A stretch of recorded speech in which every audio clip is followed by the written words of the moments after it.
नमस्कार, अपना उत्तर प्रदेश देख रहे हैं आप और मैं हूं आपके साथ ज्योति। सीएम योगी के निर्देश पर अयोध्या में 8 परिकल्पनाओं के आधार पर निरंतर कार्य हो रहे हैं, जिससे अवधपुरी को वैश्विक नगरी बनाने का सपना साकार होने जा रहा है। और अयोध्या में 30,000 से ज्यादा करोड़ की जो परियोजनाएं हैं, उनमें से ज्यादातर 2024 में पूरी हो रही हैं। वहीं सीएम योगी के प्रयासों से यूपी ग्लोबल इन्वेस्टर समिट के दौरान अयोध्या के लिए प्राप्त हुए 6,000 करोड़ से अधिक के निवेश भी ग्राउंड ब्रेकिंग सेरेमनी के जरिए धरातल पर उतारने को बिल्कुल तैयार है। वहीं 2017 में उत्तर प्रदेश मक्की कमान संभालने के बाद से सीएम योगी आदित्यनाथ ने डबल इंजन की ताकत से अयोध्या के चहुमुखी विकास का खाका खींचा है। वहीं इसको लेकर के मिशन मोड में कार्य शुरू किया गया और एक के बाद एक लगभग 30,000 करोड़ से ज्यादा की 178 परियोजनाओं के जरिए अयोध्या को विश्व स्तरीय नगरी के रूप में विकसित करने का संकल्प अब सिद्धि तक पहुंचने जा रहा है। दरअसल सीएम योगी ने पहले दिन से ही अवधपुरी के वैभव को पुनर्प्रतिस्थापित करने के लिए 8 परिकल्पनाओं को ही मॉडल मानकर कार्य करने के निर्देश अधिकारियों को दिए थे और अयोध्या की पुनर्स्थापित करने के लिए 8 मॉडल में अयोध्या को सक्षम, आधुनिक, सुगम्य, सुरम्य, भावात्मक, स्वच्छ और आयुष्मान नगर के रूप में स्थापित करने का संकल्प सीएम योगी ने लिया है। इन 8 संकल्पित मॉडल में विकास कार्यों की एक लंबी फहरिस्त है, जिसमें सबसे पहला नाम अयोध्या में बनकर तैयार हो चुका है। वहीं अंतर्राष्ट्रीय हवाई अड्डे हैं और 1400 करोड़ के इस प्रोजेक्ट में 1100 करोड़ रुपए योगी सरकार की ओर से प्रदान किए गए हैं। साथ ही भूमि अधिग्रहण जैसे पेचीदा मामलों में खुद सीएम योगी ने भूस्वामियों से संवाद कर एयरपोर्ट के लिए जो जमीन अधिग्रहण के कार्य को शांतिपूर्ण तरीके से संपन्न कराया है और नव अयोध्या धाम जंक्शन रेलवे स्टेशन भी लोकार्पित हो चुका है।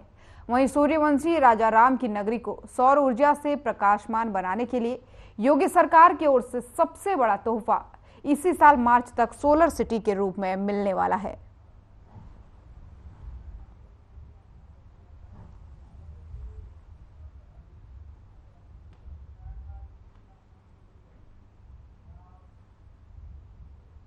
और सीएम योगी ने बुधवार को श्री श्री 1008 श्री ब्रह्मलीन आयस जी श्री योगी कैलाशनाथ जी महाराज का विशाल भंडारा महोत्सव को संबोधित किया। इस दौरान उन्होंने कहा कि हमारे यहाँ सिद्ध योगियों की एक लंबी परंपरा है। उन्होंने विज्ञान को चुनौती दी और भौतिकता के बंधनों से ऊपर उठ करके जिन्होंने हमें जीने की एक नई राह दिखाई है। हमारे योगियों संतों ने सनातन धर्म के वास्तविक मूल्यों का हमें साक्षात दर्शन करवाया है। सीएम योगी ने कहा कि कुछ कालखंड में सनातन के समक्ष चुनौतियां जरूर आई, लेकिन जब सनातन धर्म को मानने वालों के साथ एक स्वर में पूरा भारत खड़ा हो गया तो सारी समस्याएं समाप्त हो गई। सीएम योगी आदित्यनाथ ने कहा कि हमारी राष्ट्रीयता भारतीयता और धर्म सनातन है और उन्होंने कहा कि धर्म सिर्फ सनातन है, बाकी सब उपासना विधियां हैं। सनातन ने हर काल और परिस्थिति में बिना डिगे, बिना हटे और बिना झुके अपनी जीवंतता को बनाए रखा है। इसलिए दुनिया के अंदर बहुत लोग आए और चले गए, लेकिन सनातन धर्म सम और विषम हालातों का सामना करते हुए लगातार आगे बढ़ा है। सनातन का स्वरूप विराट है, जो सबको अपने में समाहित कर लेता है। इसका मार्ग हमारे संतों और योगियों ने हमें दिखाया है। वहीं सीएम योगी ने कहा कि अयोध्या में मर्यादा पुरुषोत्तम भगवान श्री राम भव्य मंदिर के निर्माण कार्य उनका पूरा हो चुका है। 500 सालों के अंतराल के बाद से इसी साल 22 जनवरी को प्रभु श्री राम अपने भव्य मंदिर में विराजमान होंगे। हर भारतवासी प्रफुल्लित है। दुनिया के अंदर जहां कहीं भी सनातनी रहते हैं, आज वे अपनी इस गौरवशाली परंपरा पर गौरवान्वित हो रहे हैं। यही नहीं, राम मंदिर के बन जाने से दुनिया में हर दबी कुचली और शोषित सभ्यता को एक नया जीवन मिला है। दुनिया की तमाम परंपराएं अब ये सोचने लगी हैं कि अगर 500 वर्षों के बाद से अयोध्या में प्रभु श्री राम का मंदिर बन सकता है तो दुनिया के अंदर हर कार्य संभव हो सकता है। साथ ही सीएम योगी ने कहा कि हमें विभाजनकारी शक्तियों से दूरी बनानी पड़ेगी।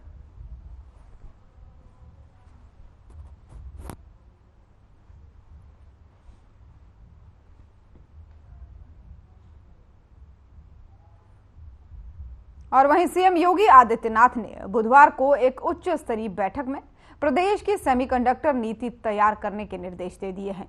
सीएम ने कहा कि तेजी से बदलते आज के तकनीकी प्रधान युग में सेमीकंडक्टर की बड़ी भूमिका है और अनुमान के मुताबिक वैश्विक सेमीकंडक्टर इकोसिस्टम का वित्तीय वर्ष 2022 में राजस्व 950 बिलियन से अधिक का है।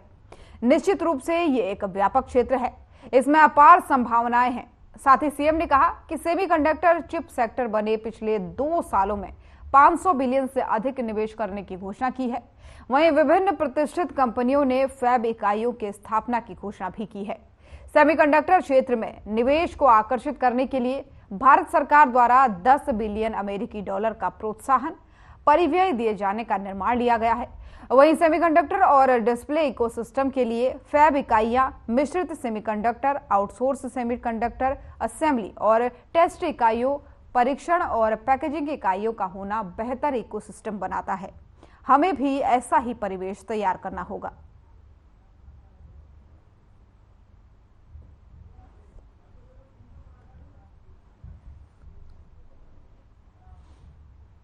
और वहीं केंद्रीय मंत्री एस जयशंकर और पीयूष गोयल ने भारत मंडप में उत्तर प्रदेश को ओडीओपी में प्रथम पुरस्कार से सम्मानित किया। और वहीं यूपी को ये मौके सीएम योगी की दूरदर्शिता के चलते संभव हो सका है, जिन्होंने 2018 में यहां इस कार्यक्रम की शुरुआत की थी और जिसका अन्य सभी राज्य भी अनुसरण कर रहे हैं।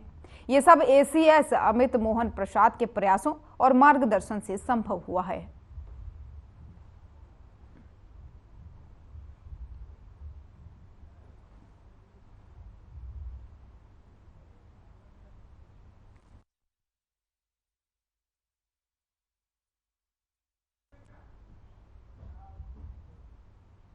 और वहीं प्रधानमंत्री नरेंद्र मोदी ने लक्षद्वीप के कवारत्ती में विभिन्न परियोजनाओं का शिलान्यास और उद्घाटन किया।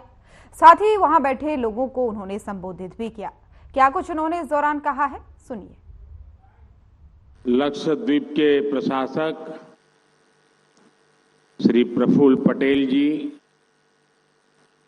यहां के सांसद और लक्षद्वीप के मेरे सभी परिवारजनों, नमस्कारम।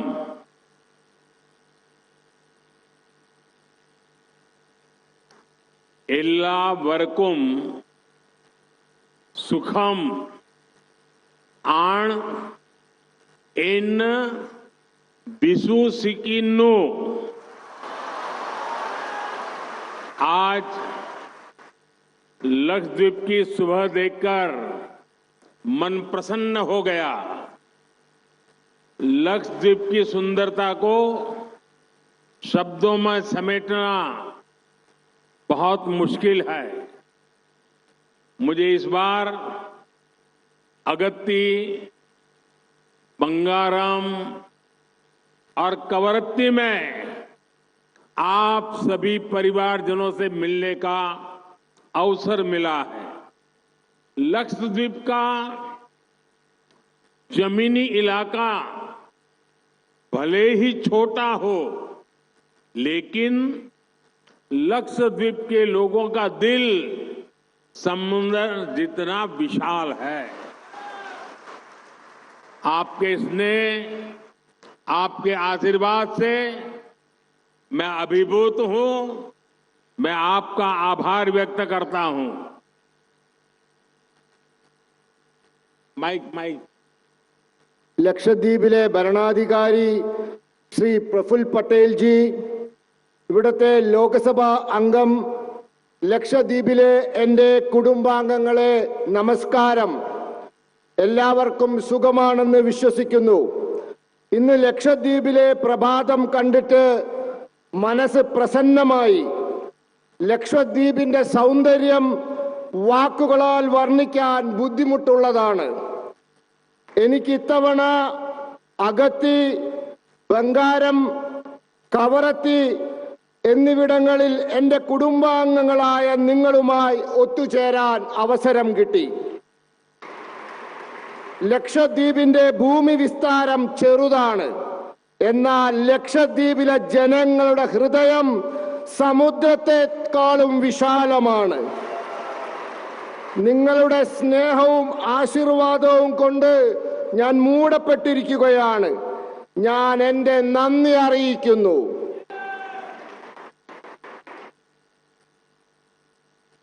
एंडे कुडुम आंगंगले आजादी के बाद दशकों तक केंद्र में जो सरकारें रही उनकी प्राथमिकता सिर्फ अपने राजनीतिक दल का विकास था। जो दूर सुदूर के राज्य हैं, जो बॉर्डर पर है या जो समंदर के बीच में है, उनकी तरफ ध्यान नहीं दिया जाता। बीते 10 वर्षों में हमारी सरकार ने जो बॉर्डर के इलाके हैं, जो समंदर के आखिरी छोर के इलाके हैं, वहां हमने उन्हें अपनी प्राथमिकता बनाया है। भारत के हर क्षेत्र, हर नागरिक का जीवन आसान बनाना, उसे सुविधा से जोड़ना ही केंद्र सरकार की प्राथमिकता है। आज यहां लगभग 1200 करोड़ रुपए के प्रोजेक्ट्स का शिलान्यास और लोकार्पण हुआ है। ये इंटरनेट, बिजली, पानी, स्वास्थ्य और बच्चों की देखभाल से जुड़े प्रोजेक्ट हैं। इन सभी विकास परियोजनाओं के लिए आप सभी को बहुत बहुत बधाई। എന്റെ കുടുംബാംഗങ്ങളെ, സ്വാതന്ത്ര്യത്തിന് ശേഷം പതിറ്റാണ്ടുകളോളം കേന്ദ്രം ഭരിച്ച പാർട്ടികളുടെ ലക്ഷ്യം അവരുടെ പാർട്ടിയുടെ വികാസം മാത്രമായിരുന്നു. ദൂരെ ദൂരെ സ്ഥിതി ചെയ്യുന്ന സംസ്ഥാനങ്ങളാവട്ടെ, അതിർത്തി സംസ്ഥാനങ്ങളാവട്ടെ, സമുദ്രത്തിന്റെ നടുക്കുള്ള ചെറിയ പ്രദേശങ്ങളാവട്ടെ, അവയെ ഒന്നും ശ്രദ്ധിച്ചിരുന്നില്ല. കഴിഞ്ഞ 10 വർഷത്തിൽ നമ്മുടെ സർക്കാർ അതിർത്തി പ്രദേശമാവട്ടെ, സമുദ്രത്തിന് നടുക്കുള്ള ചെറിയ പ്രദേശമാവട്ടെ, അവർക്ക് അവരുടേതായ പ്രാധാന്യം നൽകി. ഭാരതത്തിലെ എല്ലാ മേഖലയിലെയും എല്ലാ പൗരന്മാർക്കും ജീവിതം സുഗമമാക്കുക എന്നതും അവർക്ക് എല്ലാ സൗകര്യങ്ങൾ ഒരുക്കി കൊടുക്കുക എന്നതും കേന്ദ്ര സർക്കാരിന്റെ പ്രധാന ലക്ഷ്യങ്ങളാണ്. ഇന്നിവിടെ ഏതാണ്ട് 1200 കോടി രൂപയുടെ പദ്ധതികളുടെ ശിലാന്യാസവും ഉദ്ഘാടനവും നടന്നിട്ടുണ്ട്. ഇത് ഇന്റർനെറ്റ്, വൈദ്യുതി, കുടിവെള്ളം, ആരോഗ്യം, കുട്ടികളുടെ സംരക്ഷണം എന്നിവയുമായി ബന്ധപ്പെട്ട പദ്ധതികളാണ്. ഈ എല്ലാ വികസന പദ്ധതികൾക്കും നിങ്ങൾ എല്ലാവർക്കും വളരെ അധികം അഭിനന്ദനങ്ങൾ ഞാൻ നേരുന്നു. एंडे कुडुम आंगंगेले बीते 10 सालों में लक्षद्वीप के लोगों की ईज ऑफ लिविंग बढ़ाने के लिए केंद्र सरकार ने कोई कोर कसर बाकी नहीं छोड़ी है। यहां पीएम आवास योजना ग्रामीण के तहत 100% लाभार्थियों को कवर किया जा चुका है। हर लाभार्थी तक फ्री राशन पहुंच रहा है। किसान क्रेडिट कार्ड और आयुष्मान कार्ड दिए गए हैं। यहां आयुष्मान आरोग्य मंदिर, हेल्थ एंड वेलनेस सेंटर बनाए गए हैं। सरकार की ये कोशिश है कि हर लाभार्थी तक सरकारी योजनाएं पहुंचे। डीबीटी के माध्यम से केंद्र सरकार हर लाभार्थी के बैंक खातों में सीधे पैसे भेज रही है। इससे पारदर्शिता भी आई है और भ्रष्टाचार भी कम हुआ है। मैं आपको विश्वास दिलाता हूं लक्षद्वीप के लोगों का अधिकार छीनने वाले किसी को भी बख्शा नहीं जाएगा। എന്റെ കുടുംബാംഗങ്ങളെ, കഴിഞ്ഞ 10 വർഷത്തിൽ ലക്ഷദ്വീപിലെ ജനങ്ങളുടെ ജീവിത സാഹചര്യം മെച്ചപ്പെടുത്താൻ കേന്ദ്ര സർക്കാർ ഒരു മാർഗവും അവലംബിക്കാതിരുന്നിട്ടില്ല. ഇവിടെ പ്രധാനമന്ത്രി ആവാസ് യോജന ഗ്രാമീൺ പദ്ധതി പ്രകാരം 100% ഗുണഭോക്താക്കൾക്കും ഗുണം ലഭിച്ചു കഴിഞ്ഞിരിക്കുന്നു. ഇവിടെ സൗജന്യ റേഷൻ കൊടുക്കുന്നു, കിസാൻ ക്രെഡിറ്റ് കാർഡുകൾ നൽകുന്നു, ഇവിടെ ആയുഷ്മാൻ ആരോഗ്യ കേന്ദ്രം നിർമ്മിച്ചു, ഹെൽത്ത് ആൻഡ് വെൽനസ് കേന്ദ്രം എന്നിവ നിർമ്മിച്ചിരിക്കുന്നു. എല്ലാ ലാഭാർത്ഥിയുടെ അരികിലും സർക്കാർ പദ്ധതികൾ എത്തണമെന്നതാണ് സർക്കാരിന്റെ പ്രയത്നത്തിന്റെ പിന്നിലെ ലക്ഷ്യം. ഡിബിടിയിലൂടെ നേരിട്ട് ബാങ്ക് മുഖാന്തരം പണം നൽകുന്ന പദ്ധതിയിലൂടെ സർക്കാർ എല്ലാ ഗുണഭോക്താക്കളുടെ അക്കൗണ്ടിലേക്കും പണം എത്തിക്കുന്നുണ്ട്. और लखनऊ में PLEDGE योजना के तहत सहायता राशि और हस्तशिल्पियों और परंपरागत कारीगरों में टूल किट वितरण कार्यक्रम का आयोजन किया गया। साथ ही ODOP कॉमन फैसिलिटी सेंटर का उद्घाटन और MSME क्षेत्र हेतु 51,000 करोड़ के मेगा ऋण वितरण समारोह का आयोजन भी किया गया। कार्यक्रम में सीएम योगी आदित्यनाथ शामिल हुए। क्या कुछ उन्होंने इस दौरान कहा, सुनाते हैं आपको। नए प्लेस पार्क्स के विकासकर्ताओं को चेक वितरण कार्यक्रम सहारनपुर, संभल और मुरादाबाद में कॉमन फैसिलिटेशन सेंटर MSME से जुड़े हुए सेंटर्स के उद्घाटन कार्यक्रम और वन डिस्ट्रिक्ट वन प्रोडक्ट से जुड़े हुए या विश्वकर्मा श्रम सम्मान से जुड़े हुए लाभार्थियों को टोल किट्स वितरण और मिशन शक्ति के अंतर्गत महिला स्वावलंबन की दृष्टि से ई रिक्शा की चाबी वितरण के आज के इस कार्यक्रम में मैं आप सबका हृदय से अभिनंदन करता हूं। इस आयोजन में उपस्थित सभी लाभार्थियों को हृदय से बधाई देता हूं और वर्ष में आपका जो जिस क्षेत्र में कार्य कर रहा है वह एक नई प्रगति की प्रतिमान स्थापित कर सकें, इसके लिए मैं अपनी शुभकामनाएं भी आप सबके प्रति व्यक्त करता हूं।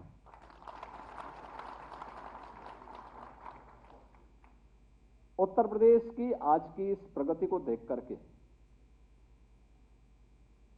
हर देशवासी खुशहाल खुश है और दुनिया अचंभित है, क्योंकि उत्तर प्रदेश जब तक विकास नहीं करेगा तब तक भारत विकास के नए प्रतिमान स्थापित नहीं कर सकता और इसलिए भारत के विकास का रास्ता उत्तर प्रदेश से होकर के गुजरता है। 25 करोड़ की आबादी के ऊपर एक बड़ा दारोमदार है और उसी 25 करोड़ की आबादी के जीवन में खुशहाली लाना, उनके चेहरे पर मुस्कान लाना, उनको आर्थिक रूप से समृद्धि के मार्ग पर अग्रसर करना, प्रधानमंत्री मोदी जी के मार्गदर्शन और नेतृत्व में ये डबल इंजन की सरकार जो प्रयास की है, आज उसके परिणाम हम सबके सामने हैं। ये प्रयास जो आज MSME सेक्टर के लिए ODOP के माध्यम से, परंपरागत हस्तशिल्पी और कारीगरों के लिए विश्वकर्मा श्रम सम्मान के माध्यम से जिसे हमने आगे बढ़ाया था, युवाओं के रोजगार और स्वावलंबन के लिए जिसे हमने आगे बढ़ाया था, आज उसके परिणाम हम सबके सामने हैं। हम 2017 में जब आए थे, एक निराशा थी, एक हताशा थी, प्रदेश में अराजकता थी, परस्पर वैमनस्यता भी थी और मुझे बताते हुए प्रसन्नता है आज जब हम 2024 में प्रवेश किए हैं, तो जब देश के अंदर उत्तर प्रदेश के आंकड़े इन 6.25 वर्ष के अंदर देखने को मिलते हैं, तो बहनों भाइयों, उत्तर प्रदेश देश की छठी सातवीं अर्थव्यवस्था से अब देश की नंबर 2 की अर्थव्यवस्था बन चुका है। सर्वाधिक ग्रोथ रेट के साथ, आर्थिक विकास दर के साथ देश के अंदर सबसे बड़ी अर्थव्यवस्था बनने की ओर अग्रसर है। टीम वर्क का परिणाम यही होता है। जब हम सामूहिक रूप से मिलकर के कार्य करते हैं, उसके परिणाम इसी रूप में हम सबके सामने आते हैं और ये परिणाम आज हमारे सामने है। आज उत्तर प्रदेश के अंदर कानून व्यवस्था की स्थिति बेहतर है, सुरक्षित है। हर व्यक्ति अपने आप को सुरक्षित महसूस कर सकता है। बहन और बेटियां अपने आप को सुरक्षित महसूस कर सकती हैं। व्यापारी अपने आप को सुरक्षित महसूस कर सकता है। हर निवेशक अपने आप को सुरक्षित महसूस कर सकता है। सुरक्षा की बेहतर स्थिति, कानून व्यवस्था की सुदृढ़ स्थिति उत्तर प्रदेश में निवेश के सबसे अच्छे गंतव्य के रूप में उत्तर प्रदेश को स्थापित किया है। आज उत्तर प्रदेश में हमने फरवरी 2023 में जिस ग्लोबल इन्वेस्टर समिट का आयोजन किया था, उस ग्लोबल इन्वेस्टर समिट में, अब आश्चर्य करेंगे, 40 लाख करोड़ रुपए के निवेश के प्रस्ताव हमें प्राप्त हुए। 40 लाख करोड़ का मतलब, जब ये 40 लाख करोड़ निवेश के प्रस्ताव जमीनी धरातल पर उतरेंगे, 1 करोड़ 10 लाख से अधिक नौजवानों को सीधे सीधे नौकरी देंगे। याद करिए, उत्तर प्रदेश के नौजवान अब पलायन नहीं करेंगे। उत्तर प्रदेश का उद्यमी, उत्तर प्रदेश में निवेश करने वाला उद्यमी खुशहाली के साथ अपने बिजनेस को भी बढ़ाएगा और उत्तर प्रदेश के नौजवानों को उत्तर प्रदेश के अंदर ही नौकरी और रोजगार देने में भी सफल होगा। ये नया उत्तर प्रदेश है। एमएसएमई ने उत्तर प्रदेश को एक नई पहचान दी। हमने 2018 में 1 डिस्ट्रिक्ट 1 प्रोडक्ट की योजना प्रारंभ की। परंपरागत उद्यमी इस क्षेत्र में जो हताश और निराश स्थिति में था, प्लान कर रहा था, कहां जाए, कुछ असमंजस की स्थिति थी, क्योंकि उसके बाद पूंजी छोटी थी, बैंक लोन नहीं देता था, क्योंकि मुझे याद है उत्तर प्रदेश का सीडी रेशो 44-45% था, उससे भी कम था। और फिर गरीब को कौन देता है, कमजोर को कौन देता है, कौन पूछता है। लेकिन आज कार्य हुआ। आज हम देख रहे हैं 1 डिस्ट्रिक्ट 1 प्रोडक्ट ने उत्तर प्रदेश को एक पहचान दी। उत्तर प्रदेश का उद्यमी इसके माध्यम से, हर एक सूक्ष्म लघु मध्यम उद्यम से जुड़ा हुआ उद्यमी आज उस दिशा में आगे बढ़ा है। उसके चेहरे पर मुस्कान आई है। उसने उत्तर प्रदेश को एक्सपोर्ट प्रदेश के रूप में डेवलप किया है। हमारा एक्सपोर्ट लगभग 3 गुना बढ़ा है और उत्तर प्रदेश ने 1 डिस्ट्रिक्ट 1 प्रोडक्ट के माध्यम से वैश्विक मंच पर एक प्रतिष्ठा प्राप्त भी की है और प्रधानमंत्री जी के वोकल फॉर लोकल के इस अभियान पर मोहर लगाने वाला पहला प्रदेश उत्तर प्रदेश है। आज देश भर में योजना सराही जा रही है। अलग अलग राज्यों से और दुनिया से लोग उत्तर प्रदेश में आते हैं। 1 डिस्ट्रिक्ट 1 प्रोडक्ट क्या है, कैसे होगा। उत्तर प्रदेश इस दिशा में आगे बढ़ चुका है, बहुत आगे बढ़ चुका है। हमने उसकी कॉफी टेबल बुक का भी अभी विमोचन किया है। यानी कुछ नयापन करके दिखाया है। लकीर के फकीर नहीं बने, कुछ नया दिया है और इस नए को बहुत सारी संभावनाएं इसमें हैं। एक कॉमन फैसिलिटेशन सेंटर, जहां पे हम 1 डिस्ट्रिक्ट 1 प्रोडक्ट से जुड़े हुए कार्य के इनोवेशन के लिए, उसके रिसर्च के लिए, वहां पर जो उससे जुड़े हुए उद्यमी हैं उनको फैसिलिटेट कर सकें, उनकी समस्याओं का समाधान कर सकें। यह सरकार के स्तर पर किया गया एक प्रयास तो है, लेकिन इसको और आगे बढ़ाना है। मैंने पहले भी कहा, कॉफी टेबल बुक तक हमें सीमित नहीं रहना है। हर जिले की उत्पाद का डाक टिकट भी जारी होना चाहिए और प्रयास होना चाहिए, क्योंकि ये हमें वैश्विक पहचान दिलाएगा। हर जिले की उत्पाद की ग्रेडिंग भी होनी चाहिए। हम देखें कौन अच्छा उत्पाद आ रहा है। पैकेजिंग के लिए, टेक्नोलॉजी के साथ जोड़ने के लिए, अभी हमने विश्वकर्मा श्रम सम्मान में माटी कला बोर्ड के माध्यम से यहां पर अपने माटी कला बोर्ड से जुड़े हुए लोगों को इलेक्ट्रिक चाक दिए हैं। इलेक्ट्रिक चाक का एक टेक्नोलॉजी है। पहले मैनुअल चाक आता था।